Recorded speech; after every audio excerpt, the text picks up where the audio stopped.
Facebook के algorithm ने, उनकी मशीन ने खुद ही देख लिया कि मैंने जिस बंदे को ऐड दिखाने लगा हूँ उसको मैं कौन सा ऐड दिखाऊँ तो वो अच्छा रिस्पॉन्स देगा या ये इसके ऊपर क्लिक करेगा, उसकी बेस पे उसको ऐड दिखा देगा। कि आप जितने भी ऐड चला रहे हैं उस फेसबुक अकाउंट के थ्रू वो ऐड मैनेजर के अंदर मैनेज होते हैं। उन ऐड की जितनी भी मैनेजमेंट है, डिलीट करना, इंक्रीज़ करना, बजट कम करना, कोई भी आप काम करना चाहते हैं ऐड मैनेजर के अंदर होगा। आपने भी अक्सर देखा होगा, आप किसी ऐड पे क्लिक करते हैं, फेसबुक के अंदर ही एक फॉर्म खुलता है, उसमें से बहुत सारी फील्ड्स ऑलरेडी फिल्ड होती हैं। फेसबुक आपका अपना ही डाटा उठा के वो फॉर्म फिल कर दिया होता है, कुछ एक दो चीज़ें रह जाती हैं, आप उन्हें फिल करते हैं, फॉर्म सबमिट हो जाता है, वो लीड जनरेशन फॉर्म। जी, फेसबुक पे एड्स लगाने, आप में से पहले कोई काम कर रहे हैं फेसबुक एड्स पे, चीज़ों पे किसी ने लगाए हों, बस आप भी लगा रहे हैं। चलें हम इसको कुछ चीज़ें हैं उनको देखेंगे कि फ़ेसबुक पे ऐड जब हम लगाते हैं किस तरह का ऐड होना चाहिए, ऐड की खुसूसियत क्या होनी चाहिए, और इस ऐड को आप लगाएं,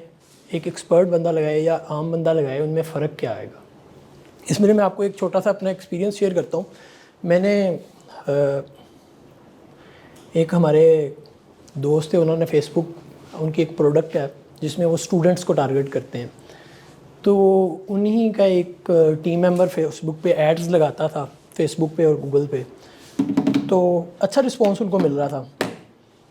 फिर एक दिन उन्होंने जब मेरी उनसे बातचीत हुई तो वो चाह रहे थे कि हम इसको थोड़ा सा एक्सपेंड करें और बजट बढ़ाएं और इसको फोकस करें और कैटेगोरिकली इससे मैक्सिमम बेनिफिट कैसे हासिल कर सकते हैं। तो उन्होंने मुझे अपना फेसबुक पेज दिया कैंपेन चलाने के लिए। मैंने कैंपेन चलाई तो उन्होंने पहली कैंपेन के बाद मुझे एक फ़ीडबैक दिया। उन्होंने कहा कि ये आपने जो ऐड लगाया, हम जो ऐड लगाते थे उसमें इसमें क्या फ़र्क है। मैंने कहा क्यों, आपने इसमें कौन सा ऐसा फ़र्क महसूस किया। कहते हैं कि पैसे कम लगे हैं मगर रिज़ल्ट ज़्यादा आया, हालांकि आपने भी वैसे ही ऐड लगाया जैसे हमारी टीम लगाती थी। मैंने कहा बस यही एक फ़र्क है। तो हम आज इस फ़र्क को डिस्कस करेंगे कि एक कोई भी फेसबुक पेज आप ओपन करते हैं, उसके ऊपर आप कोई ऐड लगाते हैं और वही कोई आप एक्सपर्ट जब ऐड लगाएगा तो क्या फ़र्क आएगा। सबसे पहले मुख्तलिफ जो ऐड की टाइप्स हैं वो कौन कौन सी, हम उसको देखेंगे। फेसबुक पे जब आप कोई बूस्ट पोस्ट करते हैं, पेज पे जाते हैं, वहाँ आपको एक ऑप्शन मिलेगी बूस्ट पोस्ट, कि आप पोस्ट को बूस्ट कर सकते हैं। इसके अलावा आप पेज लाइक्स पे कैंपेन चला सकते हैं, लीड जनरेशन पे अच्छा, मैं कोई टर्मिनोलॉजी बोल रहा हूँ और आपको नहीं पता तो ज़रूर पूछ लीजिएगा कि इसका मतलब क्या है। बूस्ट पोस्ट, लीड जनरेशन, इसके अलावा अवेयरनेस कैंपेन है, पेज लाइक्स हैं, और उसके बाद आप कर सकते हैं ट्रैफिक को वेबसाइट पे लेके जाना है या सेल्स बढ़ानी है। मगर अल्टीमेट जो अगर ऑब्जेक्टिव को हम डिफ़ाइन करें तो वो ये है कि आपने अपनी टारगेट ऑडियंस तक अपनी बात पहुंचानी है। टारगेट ऑडियंस कैसे है उसको भी डिफ़ाइन करना है। बेस्ट टारगेट ऑडियंस डिफ़ाइन कैसे कर सकते हैं, और उसी ग्रुप में जो इररेलेवेंट लोग आते हैं जिनका हमारी प्रोडक्ट में या हमारी सर्विसेज पे इंटरेस्ट नहीं है, उनकी बजाय उन तक पहुंचना जिनका इंटरेस्ट है, वो कैसे मुमकिन है। ये सब कुछ अब मैं आपको बताऊंगा, बातें कम करूंगा, करके चीज़ें कुछ साथ साथ हम करते हैं, उसको देखते हैं। तो मैंने एक कैंपेन शुरू करते हैं। एड्स लगाने से पहले आपको जो चीज़ समझनी है, एक ऐड आप लगाएंगे, कोई भी आप फेसबुक पेज हम ओपन करें, यहाँ मैं एक्सपोज करता हूँ, एक पेज ओपन किया है, ये एक पेज आ गया। एक आप यहाँ से बूस्ट पोस्ट लगाते हैं, यहाँ से ऐड लगेगा, क्लिक करेंगे, आगे ऐड चला गया, या आप यहाँ से क्लिक करके ऐड लगाएंगे। दूसरा ऐड मैनेजर, आप में से किस किस को फेसबुक ऐड मैनेजर का पता है, बिजनेस मैनेजर। चले मैं इन दोनों चीज़ों को पहले डिफ़ाइन करता हूँ, फिर हम उस पर जाते हैं। जब भी आप फेसबुक पे कोई अकाउंट बनाते हैं तो उस अकाउंट के साथ आपको एक ऐड मैनेजर भी अकाउंट खुद से मिल जाता है, मगर इसके साथ आप मल्टीपल ऐड मैनेजर अकाउंट भी क्रिएट कर सकते हैं। ऐड मैनेजर अकाउंट क्या है कि आप जितने भी एड्स चला रहे हैं उस फेसबुक अकाउंट के थ्रू वो ऐड मैनेजर के अंदर मैनेज होते हैं। उन ऐड की जितनी भी मैनेजमेंट है, डिलीट करना, उसको एडिट करना, उसको इंक्रीज़ करना, बजट कम करना, कोई भी आप काम करना चाहते हैं ऐड मैनेजर के अंदर होगा। बिज़नेस मैनेजर क्या है, सपोज़ करते हैं कि आप एक एजेंसी हैं या आप एक स्कूल चला रहे हैं। सपोज़ हम ये करते हैं आप एक स्कूल चला रहे हैं जिसकी डिफरेंट ब्रांचेज़ हैं, एक ब्रांच लाहौर में है, एक कान्हा में है, पाकिस्तान के सारे पंजाब या पंजाब के हर सिटी में आपकी एक ब्रांच है, तो आपने हर ब्रांच के लिए एक अलग अलग फेसबुक पेज बनाया हुआ है और आप सब पे ऐड भी डिफरेंट चलाना चाहते हैं।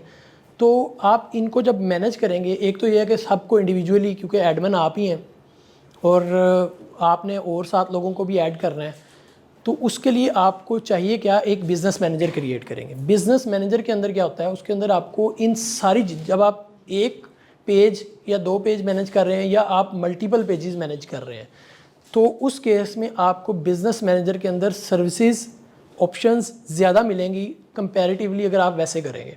और फेसबुक अब खुद भी आपको जो इनकरेज करता है, जिस चीज़ को ज़्यादा वो बेनिफिट्स देता है कि बिज़नेस मैनेजर के थ्रू आप सारी चीज़ें मैनेज करें, उसके अंदर फीचर ज़्यादा होते हैं।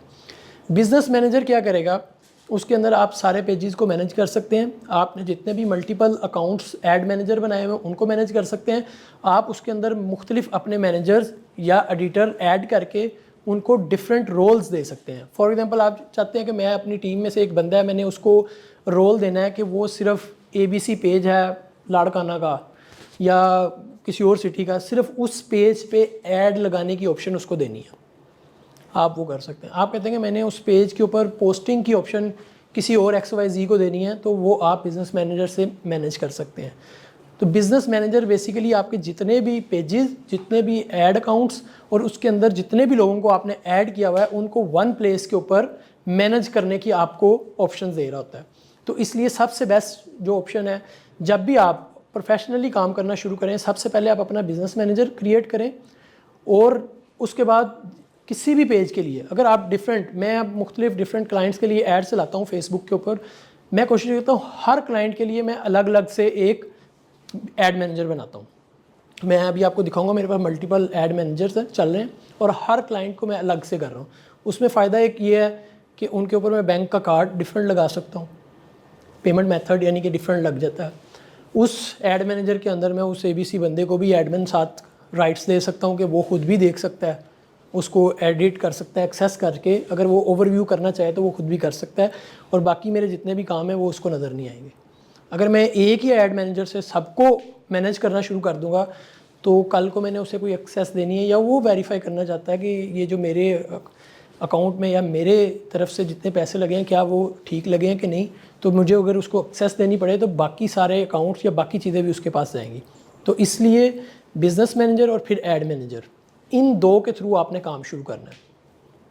मैं आपको अब ऐड मैनेजर के ऊपर पहले लेके जा रहा हूँ कि यहाँ से हम कैंपेन चलाएंगे। ये ऑलरेडी जितने भी पहले लीड्स कैंपेन चल रही हैं वो सारी इसमें मौजूद हैं। हम इनको एडिट करना चाहें वो बाद में देखेंगे, मगर हम सबसे पहले नई कैंपेन क्रिएट करते हैं। नई कैंपेन जब भी क्रिएट करेंगे हमारे पास डिफरेंट ऑप्शंस आ रही हैं। ये सारी एड चलाने की डिफरेंट टाइप्स हैं, एड्स की डिफरेंट टाइप्स हैं। सेल्स से सबको क्या समझ आता है, कोई भी चीज़ सेल करनी है उसके लिए। दूसरी लीड का पता है, लीड से क्या मुराद है। सपोज कर रहे हैं कि आप एक रियल एस्टेट एजेंट हैं या आपकी एक सोसाइटी है जहां आप मुख्तलिफ प्लॉट्स या घर सेल कर रहे हैं। आप चाहते हैं कि लोगों का मेरे पास डाटा है। इससे पहले लोग क्या करते थे कि मुख्तलिफ जगहों से, मुख्तलिफ स्टोर से मुख्तलिफ डाटा या फ़ोन नंबर सेल करने वाले लोगों से मुख्तलिफ लिस्ट मंगवाते थे डाटा, फ़ोन नंबर्स की, और अपनी सेल्स टीम को बिठा के उनके ऊपर कॉल करवाते थे। मगर फेसबुक और दूसरी जो भी ऑनलाइन प्लेटफॉर्म हैं जिनके ऊपर ये लीड जनरेशन की ऑप्शन आपको मिलती है, वो क्या करते हैं, वो आपको एक एडवर्टाइजिंग का नया फॉर्म देते हैं, एक तरीका बता रहे हैं। इसमें मैं सपोज कर रहा हूँ, आप एक ऐड लगाते हैं, आप कहते हैं कि ये मेरी रियल एस्टेट की सोसाइटी है या एजेंसी है, अगर आप लाहौर में या इस इलाके में कुछ इन्वेस्ट करना चाहते हैं या प्रॉपर्टी बाय करना चाहते हैं तो ये फॉर्म फिल करें, हम आपको गाइड करेंगे। अब क्या हुआ, पहले जो आपके पास एक रैंडम डाटा था, आपको नहीं पता, कोल्ड कॉलिंग करनी पड़ती थी, मगर इसके थ्रू जब वो फॉर्म फिल करेगा तो आपके पास सिर्फ क्या आया, वो डाटा आया जो इंटरेस्ट शो करवा रहा है।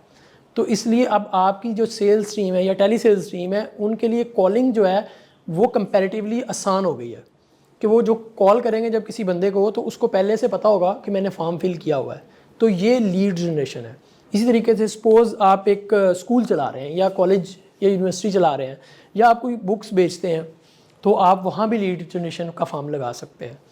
कि कुछ लोग डायरेक्ट सेल्स लगाते हैं, कुछ लीड जनरेशन लगाते हैं।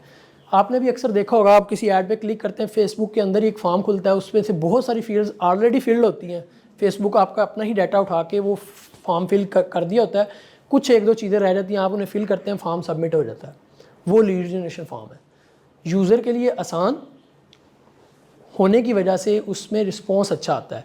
और एज ए एडवर्टाइज़र या आप अगर कोई बायर है, सेलर है, कोई चीज़ बेच रहे हैं, तो आपके लिए डाटा कलेक्ट करना ज़्यादा आसान हो जाता है। आप फिर उसको, आपकी टेलीसेल्स टीम जो है बैठ के कॉल करती है और उनसे बात कर लेती है। उसके बाद इंगेजमेंट, आप जस्ट चाह रहे हैं कि मैं एक पोस्ट है, एक ABC आपने पोस्ट की, इस पर मज़ीद इंगेजमेंट क्रिएट करनी है, मैक्सिमम लोगों तक पहुंचना चाह रहे हैं। आपने सपोज आपने एक पोल ही जनरेट किया, या आपने कहा है कि ये एक मैंने पोस्ट क्रिएट किया है, वो भी बताऊंगा कि वो इस तरह के काम हम क्यों करते हैं एड्स के पॉइंट ऑफ व्यू से। ये भी हम आगे डिस्कस करेंगे, जब ऑडियंस की सिलेक्शन करेंगे उस वक्त हम इसको भी डिस्कस करेंगे। तो आप उस पोस्ट के ऊपर, उस वीडियो के ऊपर इंगेजमेंट यूज़र क्रिएट करने के लिए ये कैंपेन चलाते हैं।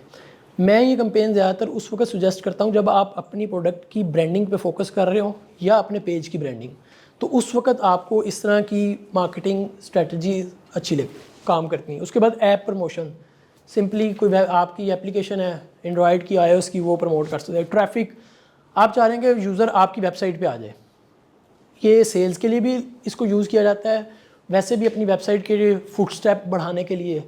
बिल्कुल उसी तरह जिस तरह अगर आपका कोई स्टोर है किसी मार्केट के अंदर, आप चाहते हैं कि ज़्यादा से ज़्यादा लोग हमारे इस स्टोर के अंदर आएँ और फुटस्टेप बढ़े, उसी तरह जब आप कोई वेबसाइट बनाते हैं और वेबसाइट को अपनी मार्केटिंग हब बनाया होता है, तो उस वक्त आपकी ये भी ज़रूरत होती है कि मुख्तलिफ लोग जो हैं वो आपके स्टोर पे, इस वेबसाइट की पे आएँ।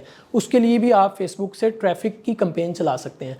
अवेयरनेस कैंपेन, आप ऑनलाइन एजुकेशन पे काम कर रहे हैं, आप कहते हैं अभी पाकिस्तान में तो इसका इतना ट्रेंड नहीं है, तो आप बाकी मार्केटिंग के साथ साथ अवेयरनेस कैंपेन भी चलाएंगे।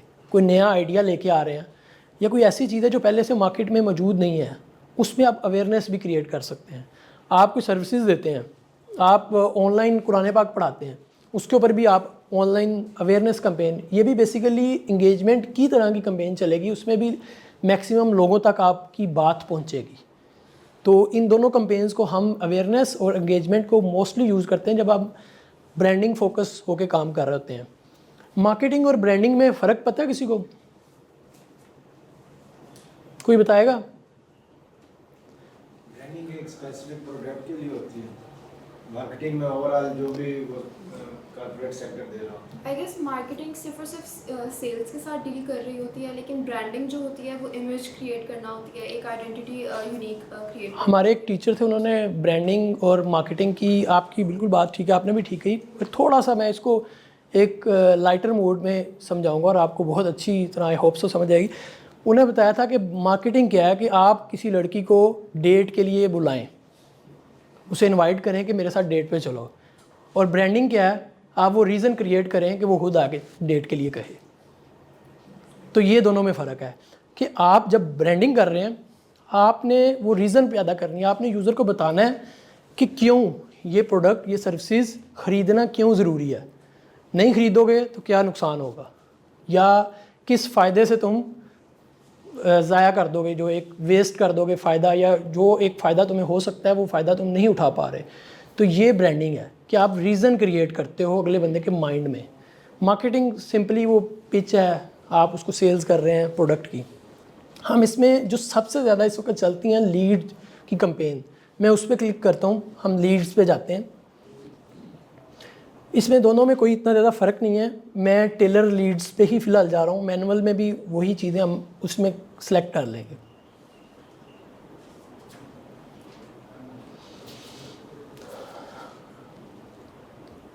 सबसे पहले उसने नाम पूछा कि आप इस कैंपेन का नाम क्या रख रहे हैं।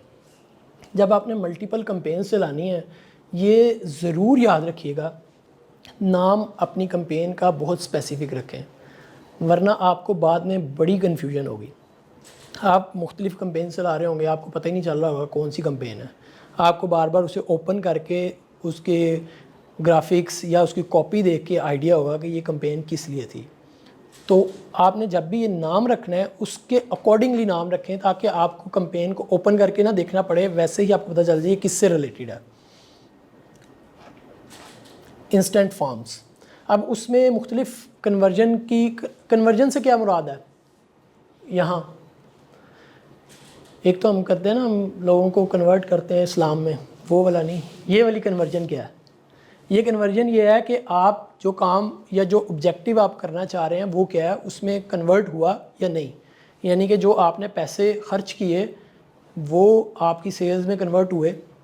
सेल्स अगर हमारा ऑब्जेक्टिव है, अगर ऑब्जेक्टिव लोगों तक पहुंचना है तो वो कन्वर्जन है। बेसिकली कन्वर्जन हम ये कह सकते हैं कि जो आपका एंड ऑब्जेक्टिव है वो क्या है। तो यहाँ उसने हमें 4 ऑप्शन दिए: instant form, messenger, Instagram, calls.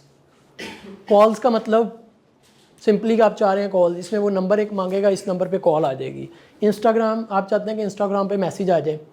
जब आपने यूथ को टारगेट करना है तो बेस्ट ऑप्शन है इंस्टाग्राम। मैसेंजर, फेसबुक का मैसेंजर। इंस्टेंट फॉर्म, किसी को पता है ये क्या है? बेसिकली जब एक बंदे ने फॉर्म फिल करना है तो उसका पहला तरीका जो एक कॉमन आपके जहन में आएगा, गूगल फॉर्म बना लें या अपनी वेबसाइट पे ट्रैफिक ले जाएं, वहाँ जाके फॉर्म फिल करें। पहले लोग ये करते थे। फेसबुक ने देखा कि ये एक तो मैं ऐड लगा रहा हूँ, बंदा क्लिक करता है, दूसरी वेबसाइट पे चला जाता है, वहाँ फॉर्म फिल करता है और कभी वापस भी नहीं आता, वहाँ से आगे से कहीं और चला जाता है। तो उन्होंने इसका हल निकाला। उन्होंने कहा एक इसमें रेशो भी कम थी कि लोग वेबसाइट जिसको यूज़ कर रहे हैं उसको छोड़ के जाना भी नहीं चाहते, और अगर कोई चला जाता था तो उनकी ट्रैफिक 1 माइनस हो जाती थी। तो उन्होंने इसका सलूशन निकाला। उन्होंने फेसबुक की ऐप के अंदर ही एक आपको ऑप्शन दे दी इंस्टेंट फॉर्म्स की, कि आप वहीं जब आप क्लिक करेंगे उसी वक्त एक छोटा सा फॉर्म आपके मोबाइल पे with in the app open हो जाएगा, और उसके अंदर बहुत सारी डिटेल्स जो आपकी जो एडवर्टाइज़र है उसने मांगी हैं वो आपके प्रोफाइल से लेके खुद ही फिल कर लेगा। बाकी कुछ चंद चीज़ें आप फिल करेंगे और फॉर्म सबमिट कर देंगे। और जो एडवर्टाइज़र है जिसने ऐड लगाया है उसने जो जो रिक्वायर्ड फील्ड की थी, ये जब इंस्टेंट फॉर्म बनाते हैं वहाँ फील्ड्स आती हैं, वो भी हम देखेंगे अभी कैसे बनाना है इंस्टेंट फॉर्म। तो वो फील्ड का डाटा उसके पास एक्सेल की शक्ल में आ जाता है, जिनको लीड्स कहा जाता है। और एडवर्टाइज़र क्या करेगा, उसने अपना टाइम रखा होगा, दिन के एक टाइम पे वो आज की सारी लीड्स को डाउनलोड करेगा और अपनी सेल्स टीम को दे देगा या टेली सेल्स वालों को देगा कि इनको कॉल्स करके ऑर्डर कंफर्म कर लें, या इनको कॉल करके सेल पिच करें। अगर जैसे हमने आगे प्रॉपर्टी की बात की थी तो उस तरह की कंपेन। इस वक्त पाकिस्तान में जो सबसे ज़्यादा कंपेन यूज़ हो रही हैं प्रोडक्ट सेलिंग के लिए या इस तरह की सर्विसेज सेल करने के लिए, वो उनमें लीड जनरेशन ही यूज़ हो रहा है। और उसके बाद कुछ लोग इंस्टाग्राम या मैसेंजर पे भी करते हैं। उन्होंने अपने सेल्स एजेंट हैं वो चैट पे बिठाए हुए हैं, जो उनसे चैट पे बात करते हैं और वहीं सेल्स को डन करते हैं। या बिल्कुल एंड पे आगे जब बंदा अपना इंटरेस्ट शो कर देता है तो वो उससे नंबर लेके उसे कॉल कर लेते हैं। यहाँ तक क्लियर है? इसके बाद उन्होंने पेज पूछा है, मल्टीपल पेज, जो भी आप पेज सेलेक्ट करना चाहें। मेरा एक सिलेक्ट था, मैं वही ये सिलेक्ट है। इसको कैटलॉग, इसमें कैटलॉग नहीं आपको मिलेगी, एक बनी पड़ी हुई है नई सोच प्रोडक्ट्स के नाम से। कैटलॉग क्या है? फेसबुक ये स्पेसिफिकली जब आप कुछ सेल कर रहे हैं, आपकी कुछ प्रोडक्ट्स हैं, आप बुक्स बेच रहे हैं, आप कोई और ग्रोसरी आइटम्स बेच रहे हैं, आप कपड़े बेच रहे हैं, आप फेसबुक की ई कॉमर्स पोर्टल है उस पर जाते हैं, वहाँ जाके अपनी प्रोडक्ट लिस्ट करते हैं और उनकी एक कैटलॉग बना लेते हैं। मैं आपको एक छोटी सी एग्जांपल देता हूँ। सपोज कर रहे हैं कि आप साइकिल मोटर है, ठीक है, साइकिल मोटर के लिए ऐड चला रहे हैं और आपके पास बेतहाशा प्रोडक्ट्स हैं। आपने क्या किया, हर गाड़ी के हिसाब से एक कैटलॉग बना लिया। मेहरान की कैटलॉग, स्विक की कैटलॉग, सिटी की कैटलॉग, स्विक की कैटलॉग, ABC सारी कैटलॉग्स बना ली। और उसके अंदर मल्टीपल टाइप्स की डिफरेंट मुख्तलिफ़ इक़साम की, उसी के अंदर उनके बैक मिरर भी है, फ्रंट लाइट भी है, बोनट भी है, बम्पर भी है, टेप भी है, साउंड सिस्टम भी है, मगर हर गाड़ी का अलग अलग कर दिया आपने, कैटलॉग बनाई। अब आप ऐड चलाते हैं, यहाँ आप सिर्फ कैटलॉग सर्च करते हैं, आप कोई भी ग्राफिक कोई चीज़ और सर्च नहीं करते। ऐड उसके अंदर एक कैटलॉग के अंदर सपोज आपकी 50 प्रोडक्ट्स हैं, सारी आपने ऐड लगा के पोस्ट कर दिया। अब फेसबुक का सिस्टम क्या करेगा? फेसबुक का सिस्टम लोगों जो भी आपके बायर हैं उनकी या जो टारगेट ऑडियंस है उनमें से सिलेक्ट करेगा, देखेगा कि इन्होंने लास्ट टाइम किस गाड़ी की प्रोडक्ट्स खरीदी थी। वो देखा है इसने ना होंडा, ये अमूमन होंडा वाली प्रोडक्ट्स को देखते हैं, तो वो मुझे होंडा वाली प्रोडक्ट्स दिखाना शुरू कर देगा। या उसने देखी कि ये लास्ट टाइम जो है इन्होंने सर्च की थी फेसबुक के ही ऊपर स्विक की कोई प्रोडक्ट, तो वो मुझे स्विक की वो वाली प्रोडक्ट दिखाना शुरू कर देगा। या वो देखेगा कि मैंने बैक मिरर सर्च किया है, तो वो मुझे बैक मिरर दिखाना है, बाकी चीज़ें नहीं दिखा रहा। वो यूज़र की जो रीसेंट एक्टिविटीज़ हैं या इंटरेस्ट उसकी नज़र में है, वो उसका भी एक बहुत सारे क्राइटेरियाज हैं जिसकी बेस पे वो इंटरेस्ट डिफ़ाइन कर रहा है फेसबुक। उन सब की बेस पे वो जो इंटरेस्ट उसने डिफ़ाइन किया है, उस बेस पे उसको सिर्फ वही प्रोडक्ट दिखाएगा जो उसके इंटरेस्ट की है, बाकी सारी नहीं है। इस तरह क्या होगा कि आपको अलग अलग प्रोडक्ट्स के ऐड नहीं लगाने पड़े, आपने सारी प्रोडक्ट को एक कैटेगरी बनाई। इसमें मुख्तलिफ़ तरीके हैं। कुछ लोग सिर्फ बैक मिरर्स की कैटेगरी बनाते हैं, उसमें सारी गाड़ियों के बैक मिरर लगा देते हैं। कुछ लोग गाड़ियों की वाइज बना सकते हैं, ये आपके ऊपर आप कैसे करते हैं। तो आपने एक कैटेगरी प्रोडक्ट की बनाई और वो उसके ऊपर ऐड लगा दिया, और उसमें 500 प्रोडक्ट्स भी हो सकती हैं। फेसबुक के एल्गोरिदम ने, उनकी मशीन ने खुद ही देखना है कि मैंने जिस बंदे को ऐड दिखाने लगा हूँ उसको मैं कौन सा ऐड दिखाऊँ तो वो अच्छा रिस्पॉन्स देगा या ये इसके ऊपर क्लिक करेगा, उसकी बेस पे उसको ऐड दिखा देगा। सर ऐसे होता है कि हम आपस में बैठे बात कर रहे होते हैं कि मैंने कल जो है ना कुछ जूता लेना है या मैंने कुछ मोबाइल लेना है, लेकिन अगले दिन ऐसे होता है कि हमने सर्च भी नहीं किया होता, लेकिन अगले दिन होता है कि वो वाले ऐड आने नज़र आना शुरू हो जाते हैं। क्या हमारे माइक को भी बिल्कुल। कुछ मैंने अपने मैकबुक के लिए एक छोटा सा स्टैंड लिया हुआ है, वो बड़ा प्यारा सा। तो वो मेरे पास एक यहाँ हमारे गेस्ट स्पीकर आती हैं, तो उन्होंने देखा तो उन्होंने कहा अभी ये कहाँ से मंगवाया है, मुझे भी चाहिए। मैंने कहा मैंने सेव तो नहीं किया, ऑनलाइन नहीं किया, मगर अभी मैंने मोबाइल फ़ोन पकड़ा और मैंने सिर्फ मैकबुक स्टैंड 2-3 दफ़ा कहा रख दिया। मैंने कहा अभी थोड़ी देर में ऐड आ जाएगा। तो उस वक्त तो ना आया, मगर शाम को वो ऐड मेरे सामने आया और मैंने उनके लिए बाय कर लिया। डेफिनेटली सुन रहा है। मुझे तो कई दफ़ा ऐसा लगता है कि जो हम सोच रहे हैं वो भी जा रहा है। अभी थोड़ी देर पहले की बात है, एक हमारे पास गेस्ट आई हैं, हमारे ऑफिस में बैठी हैं, वो आई हैं, बातचीत हो रही है। थोड़ी देर मैंने फेसबुक ओपन किया तो सबसे पहली पोस्ट उनकी। मैंने कहा इनको फेसबुक को भी पता चल गया कि तुम इधर आई हुई हो। तो ये वो देखता है, इंटरेस्ट देखता है, लोकेशन देख रहा है, आप क्या चीज़ें बोल रहे हैं, सब कुछ है। आप अभी कोई बात कर रहे हैं, वो थोड़ी देर बाद आपको उससे रिलेटेड ऐड नज़र आना। आप कुछ गूगल पे या फेसबुक पे सर्च कर रहे हैं, तो वो इस सारे इंटरेस्ट की बेस पे ऐड दिखाता है। और एडवर्टाइज़र को यही फ़ायदा है। देखें, आपको तो फ़ायदा हुआ है ना कि आप नहीं चाहते कि आपका ऐड 5000 लोगों को नज़र आए। आप कहते हैं जो 10 बंदों ने ख़रीदना है ना, सिर्फ उनको नज़र आए ताकि मेरी सेल हो, बाकी ज़ाया क्यों होने हैं। तो फेसबुक इसी ज़रूरत को मद्देनज़र रखते हुए सिर्फ उन लोगों को दिखाता है जो उसके ख़्याल में इन चीज़ों के बारे में बात कर रहे हैं, सर्च कर रहे हैं, या उन्होंने पीछे कभी सर्च किया है। आपने अक्सर देखा होगा, आपको एक ऐड नज़र आएगा, जो भी आपका मोबाइल है उस मोबाइल के नाम से हवावे के बैक कवर्स। तो वो क्योंकि फेसबुक के एल्गोरिदम को पता है कि आपके पास ये वाला मोबाइल है, और वो उस हिसाब से नज़र आएगा। ये कैटलॉग ये काम करती है। नेक्स्ट बजट है, ये आपके ऊपर, आपने क्या बजट रखना है, पर डे पे रखें।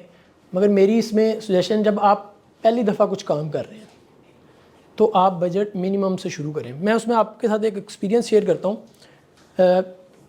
काफ़ी पुरानी बात है, हमारी एक कुलीग थी, उनके पास गर्ल्स के ना कुछ टॉप्स आए हाफ स्लीव्स, वो सेल करना चाह रही थी। उन्होंने कहा मेरे भाई ने ये बाय किया है, तो मैं चाहती हूँ कि मैं ऑनलाइन सेल करूँ, मैंने बिज़नेस शुरू करना है, तो मुझे थोड़ा ना फेसबुक का ऐड सिस्टम समझा दो। मैंने अपनी तरफ से बड़ी कहना समझदारी के साथ बताया, आप ऐसा करो, टॉप के सिटी सेलेक्ट करके ना ऐड लगा दो। ऐड लगाए, कोई ऐड नहीं आया, एक भी सेल नहीं हुई, इवन किसी ने पूछा भी नहीं। तो मैंने कहा यार ये क्या है, ये क्यों नहीं चल रहा। कोई बंदा ये तो पूछता कि कितने का है, या कोई एक इंक्वायरी तो आती, मगर कोई इंक्वायरी नहीं आई। तो 4-5 दिन जब ऐड चलता रहा, कोई रिस्पॉन्स ना आया, पैसे भी ज़ाया हुए। तो फिर मैंने उसे कहा अच्छा ऐसा करो, तुम पूरे पाकिस्तान को सिलेक्ट करके ना लगा दो ऐड। पूरा पाकिस्तान फीमेल करके ऐड लगाया, और वो धड़ाधड़ ऑर्डर आने शुरू हो गए। जब ऑर्डर आए तो उसका डाटा देखा तो सारे मज़ाफ़ाती इलाके थे, कोई मेन स्ट्रीम शहर नहीं था, सिटीज़ नहीं थे। तो फिर ये भी एक लर्निंग हुई कि जो हम सोच रहे हैं वो हर चीज़ वैसे नहीं होनी, तो इसलिए आपको टेस्ट करना चाहिए। आप हर चीज़ को पहले टेस्ट करें। तो इसलिए आप जब भी पहली दफ़ा किसी चीज़ के बारे में ऐड लगा रहे हैं, आपका उसका प्रीवियस एक्सपीरियंस नहीं है, आप छोटे छोटे बजट्स के कुछ 6, 7, 8 ऐड लगा दें मुख्तलिफ़ तरीके से, और देखें जो आपके पास सेल्स आ रही हैं वो किस ऐड से आ रही हैं और किस तरह की ऑडियंस से आ रही हैं। फिर वहाँ अपना बजट बढ़ाते जाएं, बाकी को बजट कम करते जाएं और जिससे रिस्पॉन्स आ रहा है उस पर बढ़ाते जाएं। ये बजट पे है। अगर एक ऐड आपको आ रहा है, अच्छा इसमें बढ़ाने की भी बड़ी एक कैटेगरी है, आप कभी भी 30% से ज़्यादा बजट एक दिन में मत बढ़ाएं। अगर आपने शुरू $5 से किया है, या अगर आप नया अकाउंट बनाएंगे तो वो PKR में बनेगा। सपोज ने आपने 500 से शुरू किया है, तो आप देखते हैं 3 दिन में अच्छा रिस्पॉन्स आ रहा है, अब इसको बढ़ाना चाहिए। 500 या 3 दिन में मैंने 2000 रुपया खर्च किया है, मेरी सेल्स अच्छी हुई हैं, तो मैं ऐसे बढ़ाऊँ। तो आप क्या करें कि 500 को 300 बढ़ा दें, फिर 800 हो गया, अगले दिन फिर 4 रिस्पॉन्स अच्छा आ रहा है, 1-2 दिन देखने के बाद फिर 200-300 बढ़ा दें। तो इस लेवल कभी भी ज़्यादा बजट नहीं बढ़ाना, मोर देन 50% तो कभी ना बढ़ाएं। कोशिश करें कि 30 to 50 के दरमियान रहें और आहिस्ता आहिस्ता बजट बढ़ाएं, और जैसे जैसे रिस्पॉन्स बढ़ता जाए बजट बढ़ाते जाएं। यही बजट के वाले से एक है।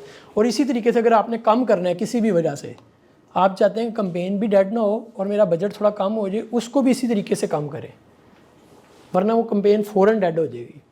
उसको अगर कम लेके आना चाहें, ऐसे ही 30% कम कर करके नीचे ले आए। ऑडियंस बजट के साथ रिलेट होती है कि बजट बढ़ेगा तो ऑडियंस रीच, हाँ डेफिनेटली, जितना बजट बढ़ाते जाएंगे उतने ज़्यादा लोगों तक जाएगी। ऑडियंस की सिलेक्शन,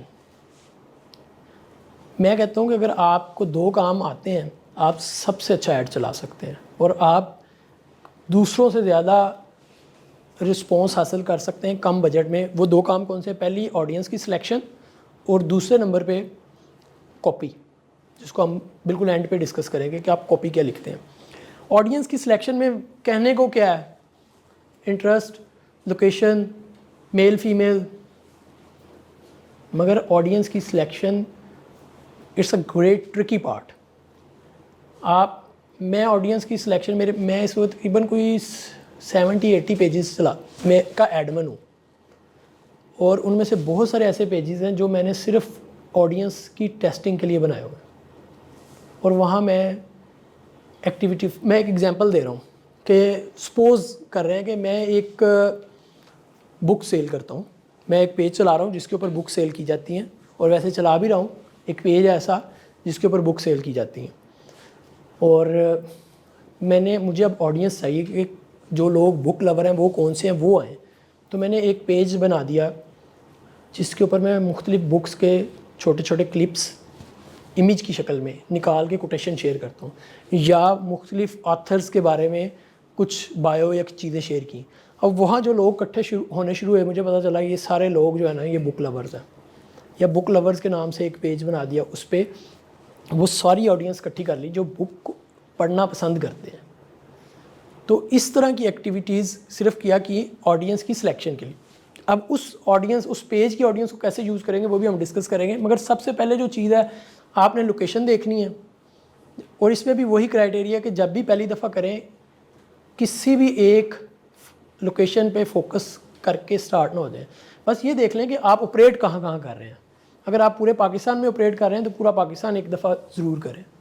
मेल की प्रोडक्ट है तो मेल के लिए, फ़ीमेल की है फीमेल, अगर दोनों के लिए है तो दोनों को सिलेक्ट करके। एज ग्रुप भी आपको, जिस बंदे की प्रोडक्ट है जो सेल कर रहे हैं उनको सबसे ज़्यादा अच्छा पता है कि वो किस एज ग्रुप को टारगेट कर रहे हैं, उस एज ग्रुप को टारगेट करें। सिलेक्शन, इंटरेस्ट, उसमें भी आपको पता चल जाएगा, उसमें कोई ट्रिकी चीज़ नहीं है। जो इसमें ट्रिकी चीज़ें हैं वो एक सबसे पहली ऑप्शन है एडवांटेज डिटेल टारगेटिंग। ये मैंने बाय डिफ़ॉल्ट चेक किया हुआ है। इससे क्या मुराद है? सपोज़ करते हैं मेरा ऐड ये रन हो गया और मेरा ऐड पे किसी एक बंदे ने क्लिक कर दिया है और उसने सेल कर ली या इंगेज हो गया है। फेसबुक की नज़र में यह है कि ये इंस्टेंट फॉर्म था, लीड फॉर्म जो था वो उससे फिल कर दिया।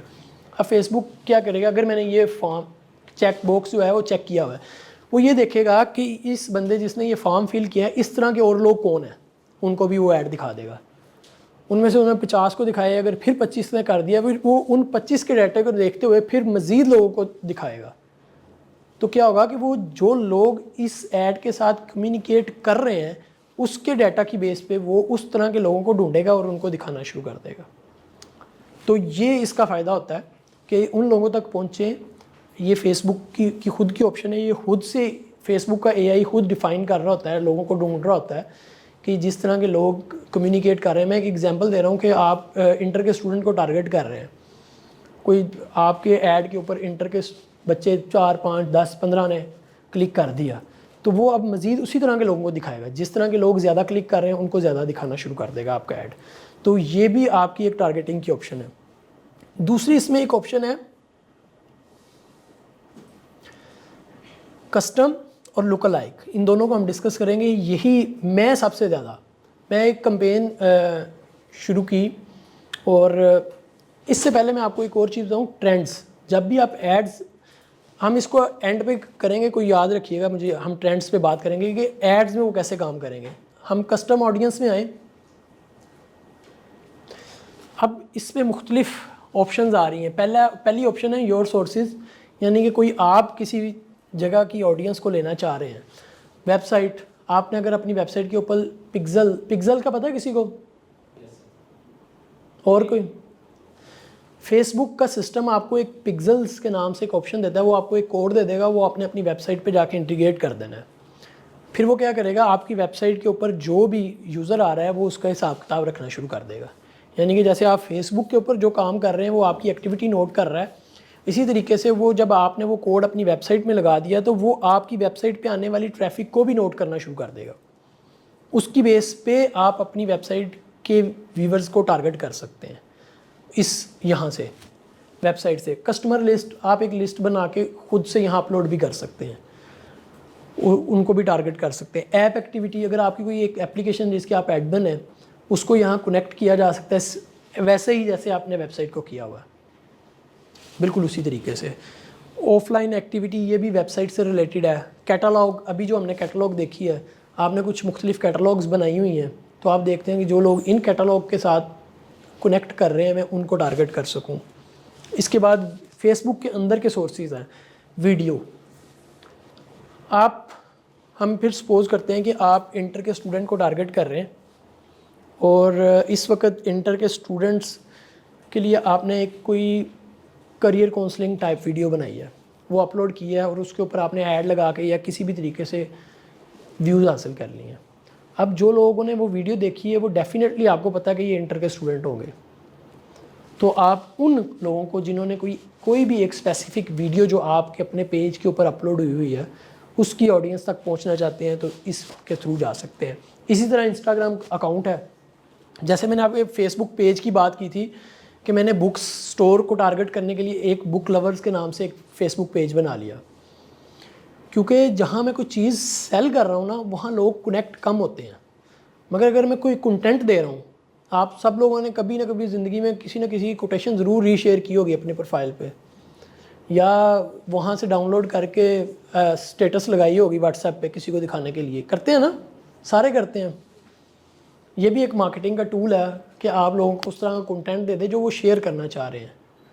तो ये इंस्टाग्राम अकाउंट या फेसबुक पेजेस भी इसलिए भी काम आते हैं। मैं खुद ये एक्टिविटी बहुत करता हूँ कि मैं जिस तरह की ऑडियंस को मुझे पता है कि ये मेरे पास एक लॉन्ग टर्म क्लाइंट है, मैंने लंबा इसके साथ चलना है, तो मैं उस तरह के पेजेस क्रिएट करना शुरू कर देता हूँ कि उस तरह के पेजेस मेरे पास हैं, उनके ऊपर अच्छी खासी ऑडियंस इंगेज हुई है।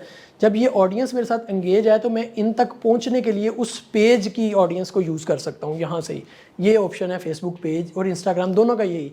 आप किसी भी इंस्टाग्राम अकाउंट जो आपने अपने मेटा के साथ या अपने बिजनेस मैनेजर कनेक्ट किया हुआ है उसकी ऑडियंस तक पहुँच सकते हैं, और फेसबुक पेज भी यही है। जी सर, अभी आपने कहा था कि कोई स्पेसिफिक वीडियो है उसको आप इसमें इंगेज कर सकते हैं, वो ये है। अगर वीडियो हमारी अपनी नहीं है, वीडियो किसी और के पेज नहीं, फिर नहीं वो आपको स्टैट्स देगा। इसी तरह लीड्स फॉर्म है। आपने प्रीवियसली कोई लीड फॉर्म क्रिएट किया होगा। मैं एक ऑनलाइन एजुकेशन का प्लेटफॉर्म है, उनके लिए एड्स रन करता हूँ। तो अभी मैट्रिक का रिज़ल्ट आया तो मैंने एक लीड फॉर्म जनरेट किया था और सिर्फ मेरा वो ऐड चलाने का मकसद वन एंड ओनली एक ही था, डाटा कलेक्ट करना। मैंने किया कि अगर आपने मैट्रिक के इम्तिहान दिए हैं और आप उसका रिज़ल्ट चेक करना चाहते हैं तो ये फॉर्म फिल करें, इतना ही लिखा था और बहुत फॉर्म फिल हुए। अब जो बच्चा मैट्रिक पास आउट हुआ है अभी, अब उसने इंटर में एडमिशन लेना है, तो आजकल मैंने कैंपेन चलाई हुई है उसी लीड फॉर्म को टारगेट करके कि जिन लोगों ने ये लीड फॉर्म क्रिएट किया है उन लोगों को मेरा ऐड शो हो जाए। जो उन्होंने इस लीड फॉर्म या इंस्टेंट फॉर्म को फिल किया था उनको मेरा ऐड शो हो। तो ये क्या है, मोस्ट टारगेटिंग ऑडियंस है। आप इस तरह का डाटा खुद कलेक्ट करते हैं, कुछ भी लिख के आप देखते हैं कि मेरी ऑडियंस किस तरह की है। आप बुक्स बेच रहे हैं तो आप बुक्स से रिलेटेड कोई बात लिख सकते हैं, आप उस तरह की कोई चीज़ क्रिएट कर सकते हैं जिसमें आप लोगों का डाटा कलेक्ट करते हैं। एक तो आपने डाटा कलेक्ट कर लिया, उसको भी आप टेली सेल्स के थ्रू टारगेट कर सकते हैं। फिर उसी ऑडियंस को जो आपके काम की है उसको अगला नया ऐड भी दिखा सकते हैं। इसी तरह आपका इवेंट्स हैं, आपने फेसबुक पे कोई इवेंट क्रिएट किया है, उस पर अगर बहुत ज़्यादा ऑडियंस आई है तो उसको टारगेट किया जा सकता है। इंस्टेंट एक्सपीरियंस को हम थोड़ी देर में डिस्कस करते हैं।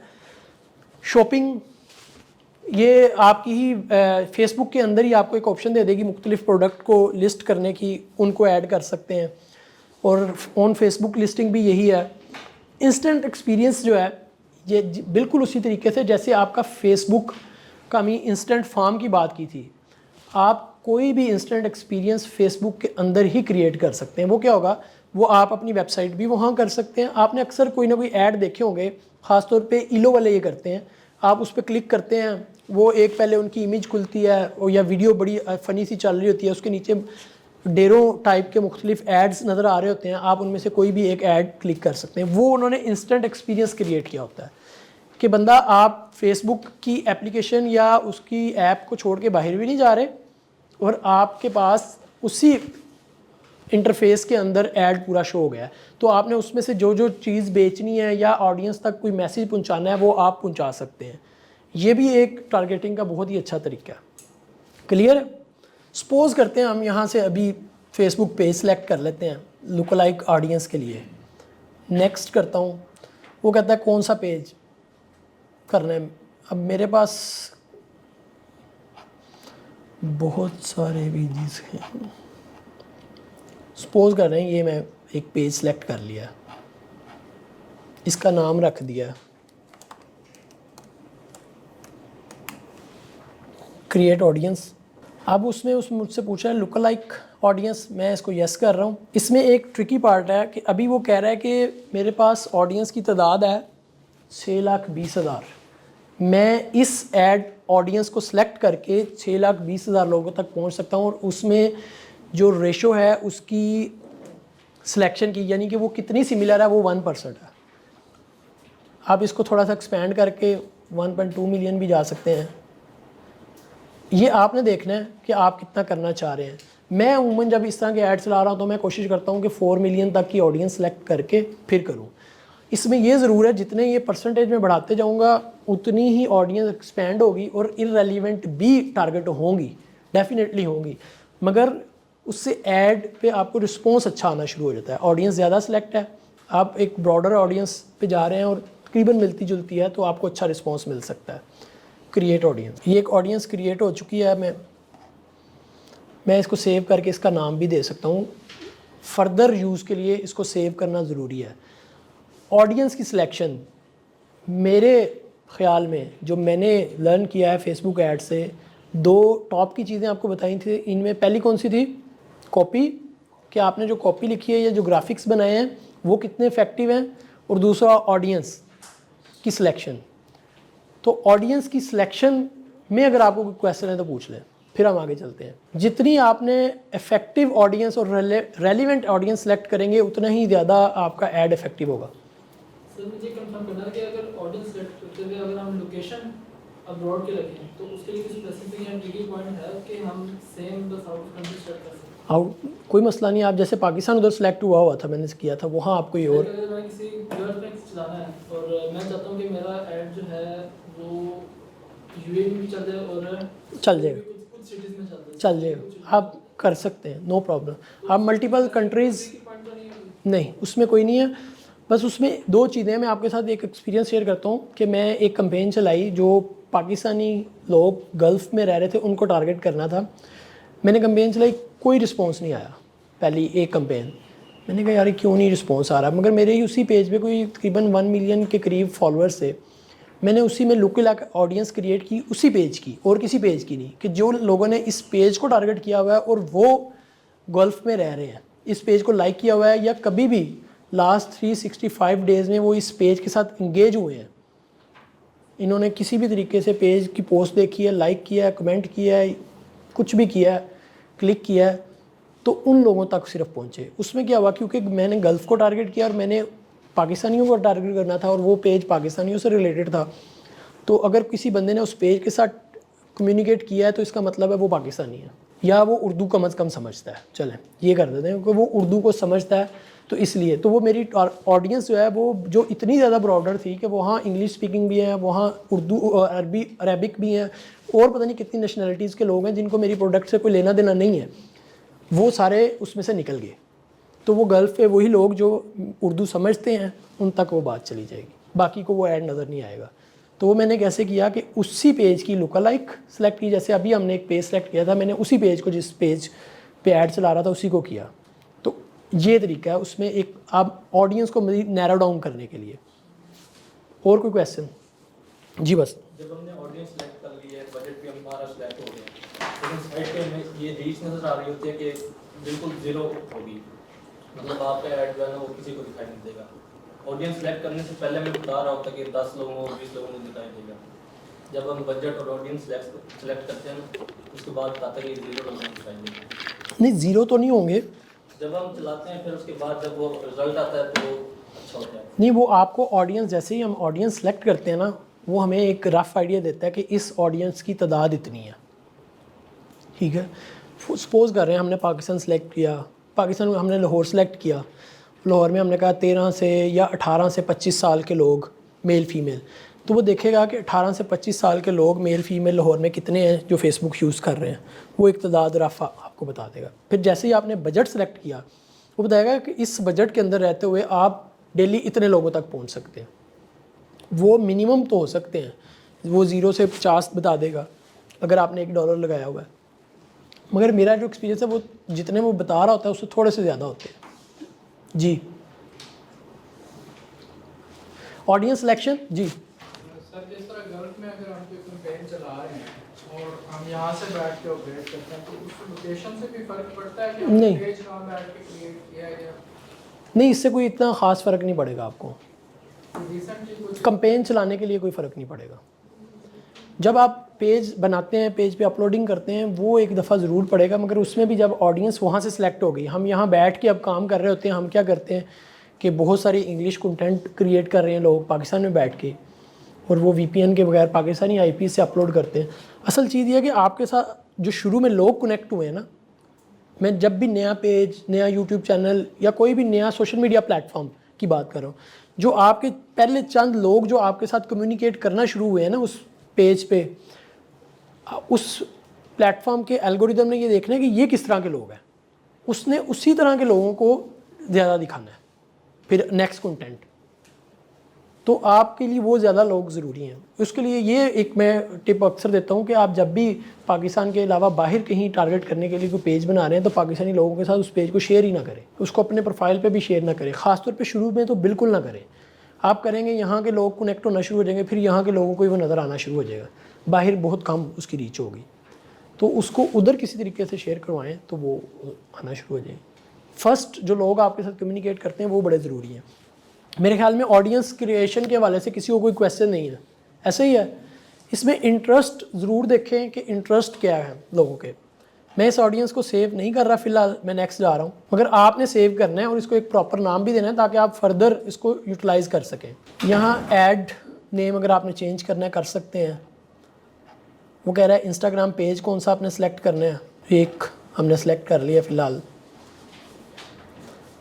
एड्स की टाइप मुख्तलिफ टाइप्स हैं, क्रोजल ऐड हैं और सिंगल इमेज और वीडियो। क्रोजल का किसी को पता है क्या होता है? और नहीं पता?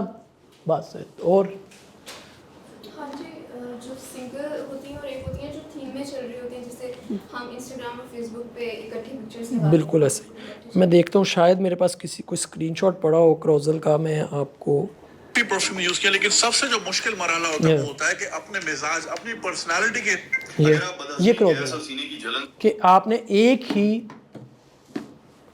ऐड क्रिएट किया, उसके अंदर एक ही ऐसे, फॉर एग्जांपल ये आपकी पूरी स्क्रीन है, यहाँ एक छोटा ऐड है, उसके साथ दूसरा है, यूज़र जो आएगा वो इसको ऐसे लेफ़्ट राइट स्क्रॉल करके उसको स्वाइप करके उसको चेंज करके देख सकता है। ये क्रोजल ऐड है। उसमें ये होता है कि आप एक ही वेबसाइट पे या एक ही चीज़ बेच रहे हैं मगर आपने ग्राफिक्स डिफरेंट रखे हुए हैं। उसमें भी फेसबुक का सिस्टम खुद ही देखता है कि जिस बंदे को वो दिखा रहा है उसको कौन सा ग्राफिक ज़्यादा अट्रैक्ट करेगा, कौन सी कैप्शन उससे रिलेटेड है, तो वो वाली कैप्शन उसको पहले दिखा देगा ताकि वो अट्रैक्ट हो जाए।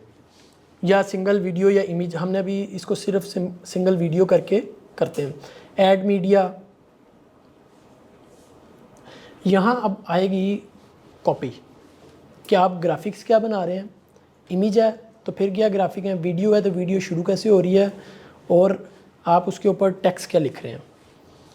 मैंने अभी थोड़ी देर पहले आपको एग्जांपल दी थी कि मैंने एक ऐड कैंपेन की कि अगर आप मैट्रिक के इम्तहानात के रिज़ल्ट देखना चाहते हैं तो ये फॉर्म फिल करें। इसी तरह की एक मैंने कैंपेन की, अभी मैट्रिक के इम्तहानात फ़ौरन हुए थे, प्री FSC की हम कैंपेन करने लगे, तो मैंने सिर्फ कैप्शन लिखी, एक इमेज बनाई, उसके बाद अगर आपका बच्चा मैट्रिक इम्तहानात से फ्री है आजकल तो ये फॉर्म फिल करे, कुछ नहीं लिखा। और वो जो कैंपेन जब हमने डिज़ाइन की तो मेरे पास एक मेरा दोस्त बैठा था, सोशल मीडिया का ही है वो मुझे कहता है इस पर नहीं आनी, इस पर ना लीड जनरेट नहीं होनी। मैंने क्यों? कहता यार बड़ा वेग सा है और इसमें आप कुछ भी नहीं बता रहे कि क्या करना है।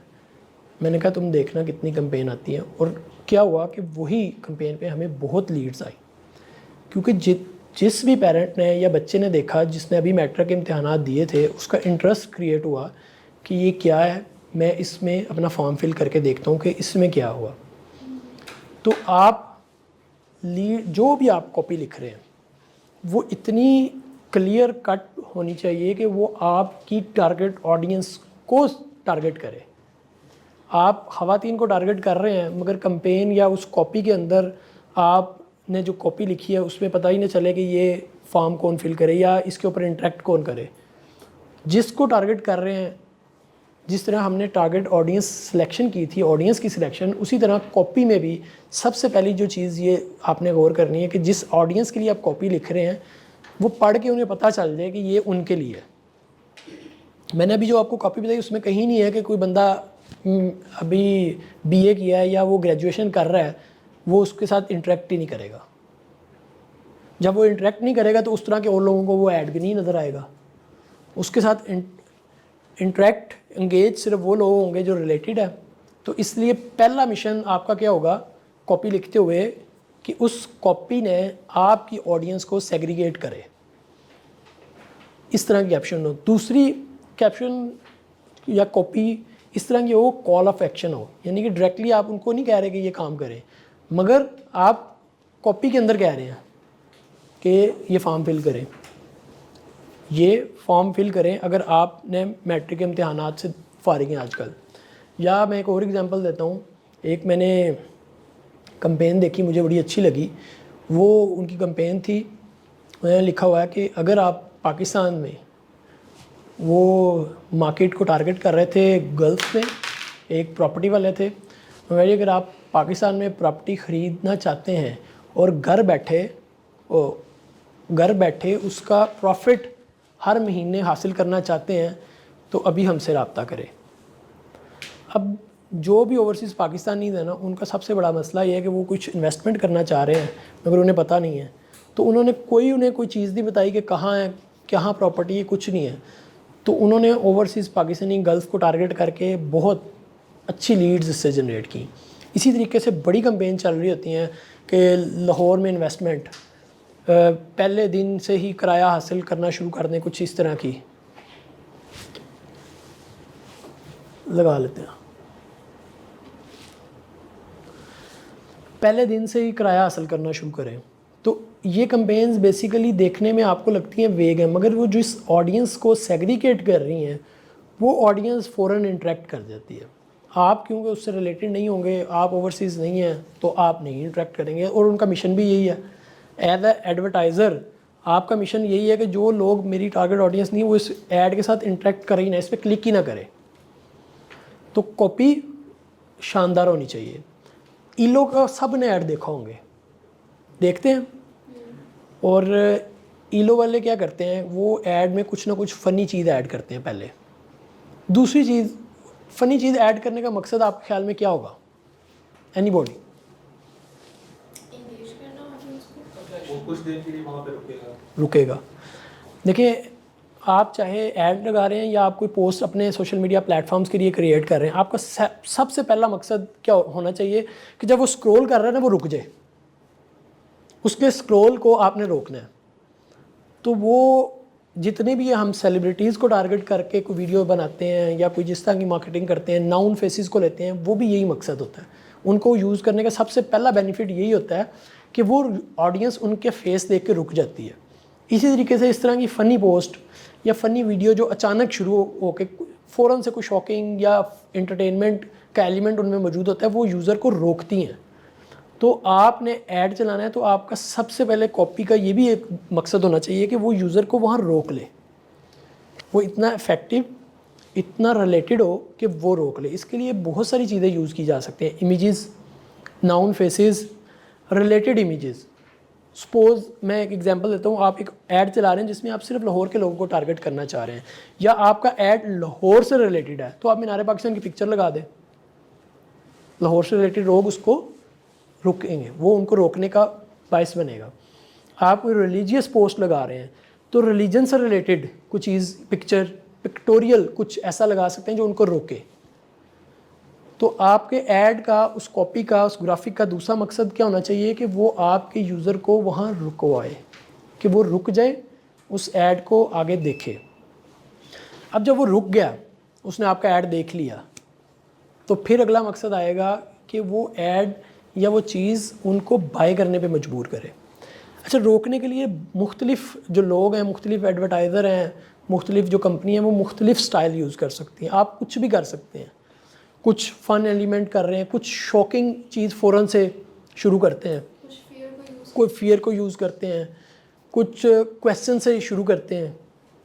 तो आप कुछ भी कर सकते हैं, मगर आपको ऑब्जेक्टिव क्लियर होना चाहिए कि मेरा ऑब्जेक्टिव ये है कि इससे बंदा रुक जाए यहाँ।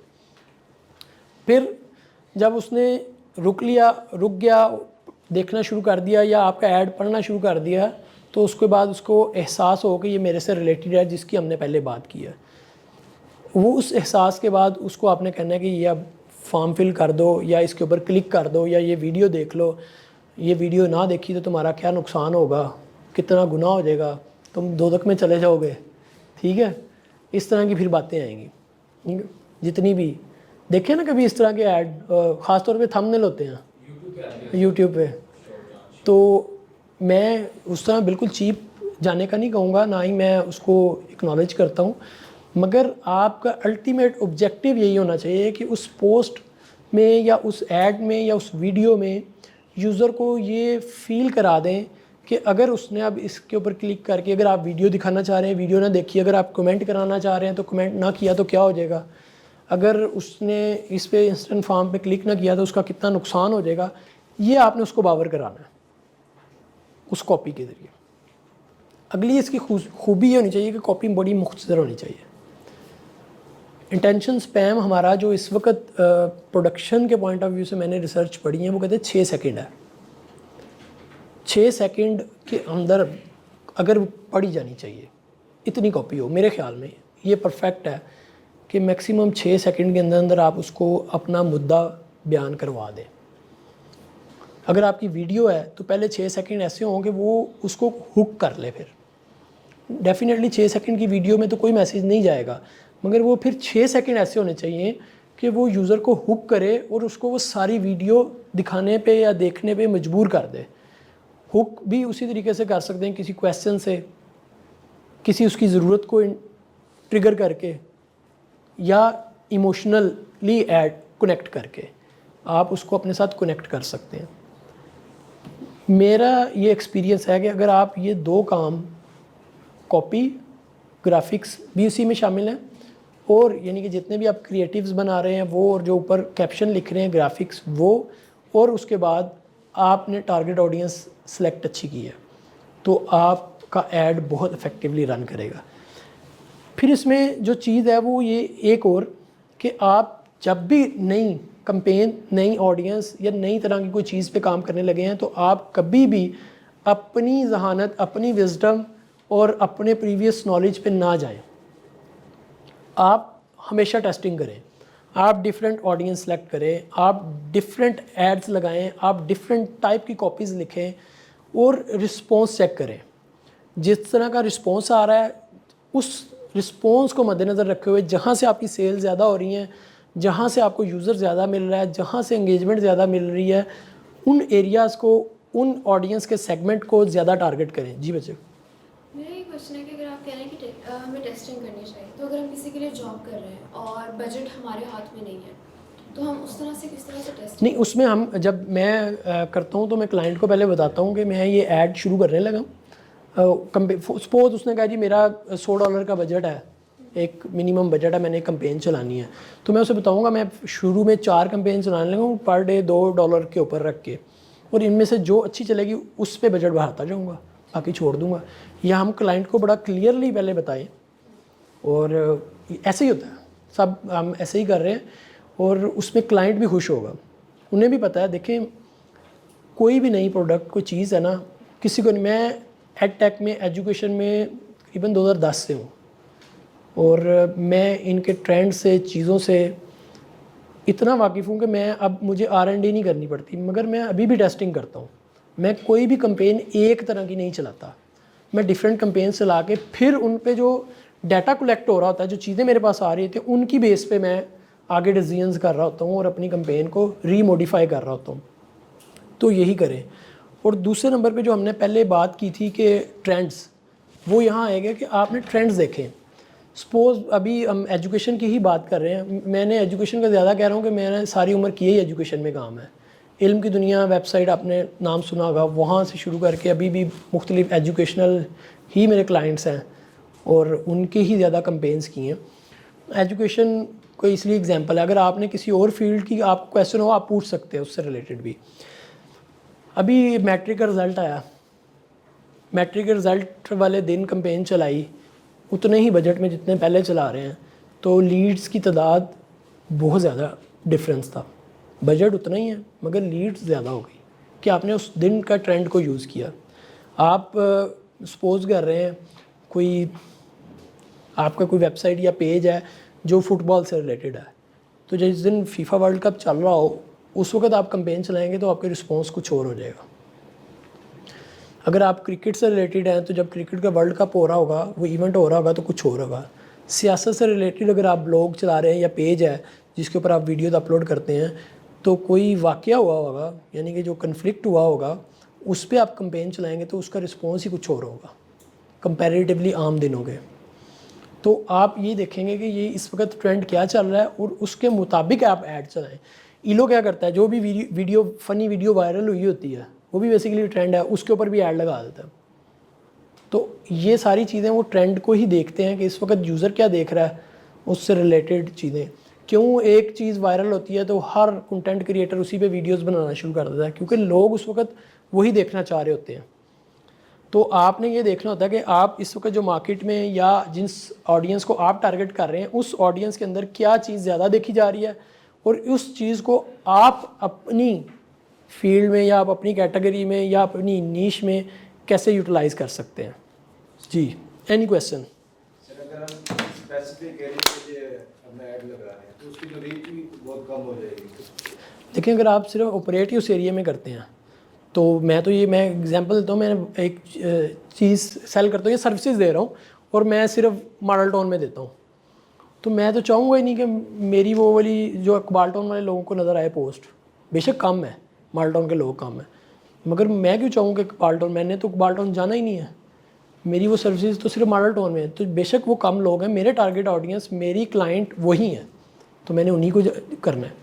हाँ, अगर आप मॉडल टाउन के अलावा किसी और एरिया को भी करते हैं तो फिर एक्सपेंड करें। अगर आप बाहर ही नहीं जाते, आपका है ही नहीं है, उससे बाहर आपका क्लाइंट ही नहीं है, या आप सिर्फ लाहौर को टारगेट करते हैं, उसके अलावा नहीं करते, तो आपको क्या ज़रूरत है बाहर क्लाइंट सेलेक्ट करने की। तो ये तो बहुत अच्छा है कि आपको इतना क्लियर कट पता है कि आपने सिर्फ इस एरिया को टारगेट करना है।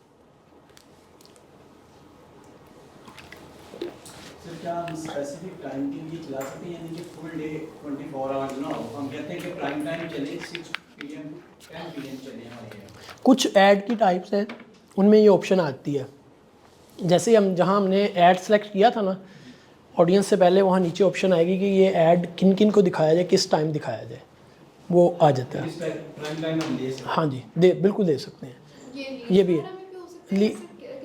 लीड्स मेरे ख्याल में ये कॉल्स में हो सकता है, क्योंकि कॉल में आप देख रहे होते हैं कि मुझे किस टाइम कॉल्स आनी चाहिए, 9 to 5 आए, तो वो आप कर सकते हैं। कॉल्स की ऑप्शन में मौजूद है, बाकी भी देखा जा सकता है किस किस में है। कॉल्स में मैंने चलाया हुआ है ऐड, मुख्तलिफ कॉल्स के लिए आप चाह रहे हैं कि मुझे कॉल, क्योंकि आपकी सेल्स टीम ही एक स्पेसिफिक टाइम के लिए बैठी हुई है, तो आप कैंपेन उसी टाइम पे चलाएं ताकि कॉल्स उसी टाइम पे हैं, ये हो सकता है जी। Any question? जैसे अभी आपने बताया कि कॉपी मतलब आप इस तरह बनाएं कि आप लोगों को इफेक्ट करें और अपनी रोक ले 2 मिनट की। जैसे फाउंडेशन की वीडियो पोस्ट होती हैं, उनमें तो इस तरह की कोई भी चीज़ नहीं होती कि वो जैसे मीनार पाकिस्तान की पिक्चर होगी। अच्छा, इसमें ये है, उसके लिए हम क्या कर, हम वैसे एड्स नहीं चलाते, हमारी जितनी भी वीडियोस कुछ भी है वो ऑर्गेनिक फाउंडेशन की चल रही है। हमने ना अपना थंबनेल्स का एक क्राइटेरिया डिफ़ाइन किया है और हमने उसको इतनी दफ़ा यूज़ किया है कि वही हमारी पहचान बन गई है। आप में से कुछ लोग अगर पुराने शहर लाहौर से वाकिफ़ है तो उन्होंने पीक सोल्यूशन के वो कपड़े वाले बैनर ऐड देखे होंगे। किसी ने देखे? क्या कलर था? सर उनका ब्लू रेड ग्रीन शायद इस तरह का कलर था, मगर मुझे एक चीज़ येलो था, शायद येलो और ब्लू का मिक्सचर था। मुझे वो याद है कि मैं वो बड़ी दूर से देखता था, टेक्स्ट लिखा नज़र नहीं आता था, मगर मुझे पता चल जाता था कि ये पीक सोल्यूशन का बैनर लगा हुआ है। कपड़े का बैनर होता था और वो बड़ी दूर से नज़र ये फील करा देता था।